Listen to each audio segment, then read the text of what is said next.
So hi guys, karon na patag Bohol kay nagpagama mig balay dire.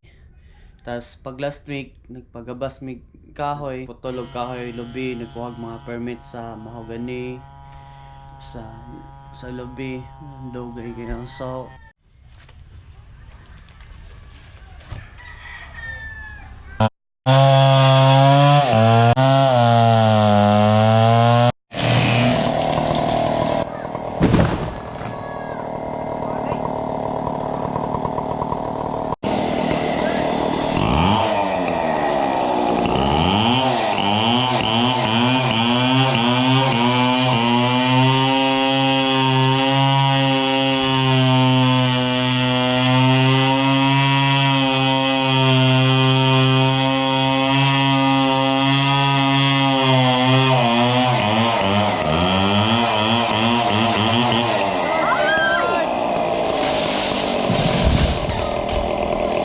So yun guys, mano ni paghumanog potol gabas.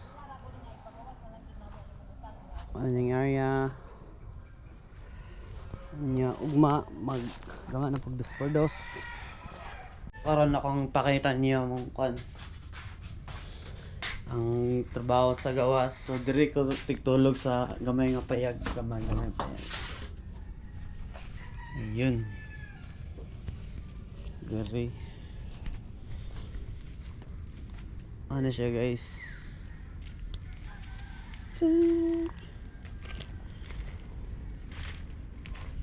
Ay. Bali ano guys, diri ang septic tank. 2-4 na mga dos ang katas on sa septic og sa gas kay mga lubi dire. Ay lubi dia. Tas dire yun. Tas dire ang sala. So ayan guys, so dire ang sala niya. Murag pantaw tong nasa last. Dire ang CR, paliguanan og kuan mo siya. Then kwarto, duha kwarto, master bedroom tong isa tong dako. Gamay ra siya nga balay guys. Ano lang budget? 300k lang ang budget. So yun guys, mutuyok ta diri sa gawas.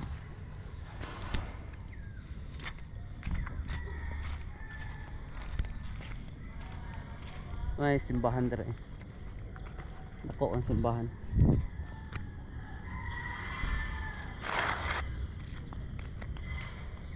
Mo na siya tanawon sa layo. Yun guys, so bali diri nga side gurong butag garage, then pantaw.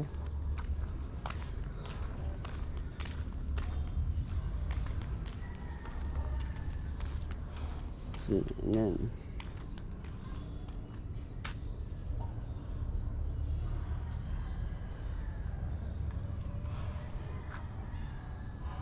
Yun guys, so bali update na lang kog balik pohon sa kung kano sa ni mahuman-human. Update lang tama.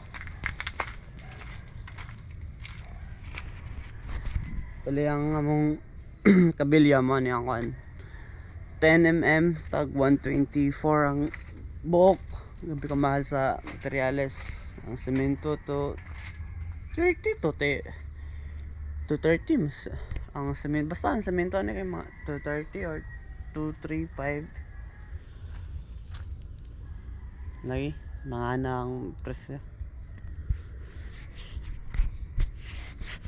Yun guys, so may galing kay nay kahoy daan diri, nakasave mis kahoy kay nay mahogany nga dako ano nga side hagi putol, tas mga lubi nga tagas ka nakasave, nakakuan mis kahoy gamay niya. Ang materialis lang ang kuan among nakuha. So muna yung kuan update sa CR.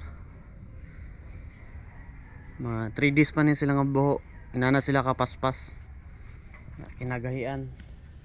Din kaning balay kuan pa na sila ni mga 1 week. Nananay lang na kuan.